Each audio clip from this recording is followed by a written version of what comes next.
আসসালামু আলাইকুম বন্ধুরা, আজকে ভিডিওতে আমি আপনাদেরকে রান্না করে দেখাবো হলো পেলেন ডাল দিয়ে মাছের মাথার মুড়ি ঘন্ট। সবার প্রথমে আমরা ডালগুলোকে শুকনো তাওয়ায় ভালোভাবে টেলে নেব। টেলে নেওয়ার পর আমরা ডালগুলো থেকে খোসা ছাড়িয়ে নেব। খোসা ছাড়ানোর জন্য আমরা প্রথমে ফ্লোরে একটা পরিষ্কার বস্তা বিছিয়ে নেব। তারপর আমরা পুতা দিয়ে হালকা করে চাপ দিয়ে খোসাটাকে ছাড়িয়ে নেব। খেয়াল রাখতে হবে যাতে ডালগুলো ভেঙে না যায়।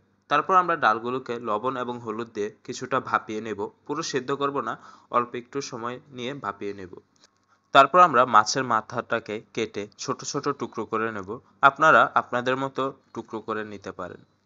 তো মাছের মাথাটাকে ছোট ছোট করে টুকরো করে নেওয়ার পর আমরা মাথাটাকে লবণ এবং হলুদ দিয়ে ভালোভাবে ভেজে নেব।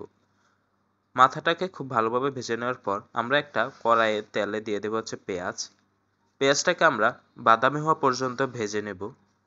পেঁয়াজটা বাদামি হয়ে আসলে আমরা এতে দিয়ে দেবো হচ্ছে পানি।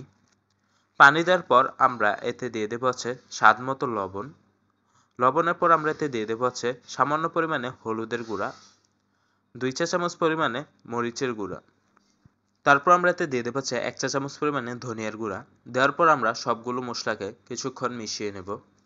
মেশানোর পর আমরা এতে দিয়ে দেবো হচ্ছে কাঁচামরিচ। কাঁচামরিচটাকে আমরা মাঝ বরাবর কেটে নিয়েছি। আমরা এখানে 6 থেকে 7টা কাঁচামরিচ দিয়ে দিলাম। তারপর সামান্য পেঁয়াজ কুচি এবং 2টা তেজপাতা দিয়ে দিলাম। তারপর আমরা এখানে দিয়ে দেবো হচ্ছে 1 চা চামচ পরিমাণে কাঁচা জিরা বাটা। তারপর মশলাটাকে কিছুক্ষণ কষিয়ে নেব। কষানোর পর আমরা এতে দিয়ে দেবো আগে থেকে ভেজে রাখা মাছের মাথাগুলোকে।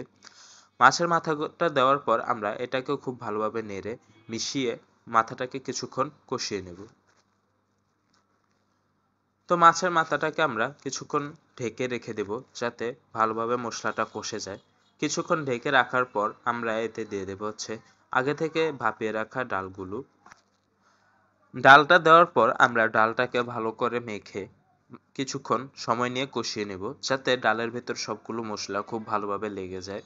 কিছুক্ষণ নাড়াচাড়ার পর আমরা এতে দিয়ে দেবো হচ্ছে সামান্য পরিমাণে পানি। পানি দিয়ে আমরা ডালটাকে কিছুক্ষণ আরও সময় নিয়ে কষিয়ে নেব। তো তারপর আমরা ডালটাকে কিছুক্ষণ ঢাকনা দিয়ে ঢেকে রেখে দেব যাতে খুব ভালোভাবে মশলাটা ডালের সাথে মিশে যায়।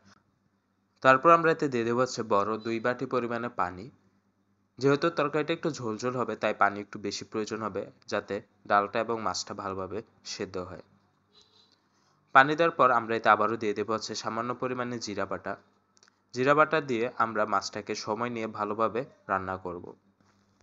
সবার শেষে আমরা এখানে দিয়ে দেবো হচ্ছে 1/2 চা চামচ পরিমাণে টালা জিরার গুঁড়া। জিরার গুঁড়া দিয়ে ঝোলটা শুকিয়ে নিলেই পেলেন ডাল দিয়ে মাছের মাথার মুড়িঘণ্ট তৈরি। তো আশা করি আজকে ভিডিওটা আপনাদের কাছে ভালো লাগছে। ভালো লাগলে অবশ্যই একটি লাইক করে দিবেন এবং আমাদের চ্যানেলটিকে সাবস্ক্রাইব করে দিবেন এরকম আরও নতুন নতুন ও সুন্দর সুন্দর ভিডিওর জন্য। ধন্যবাদ।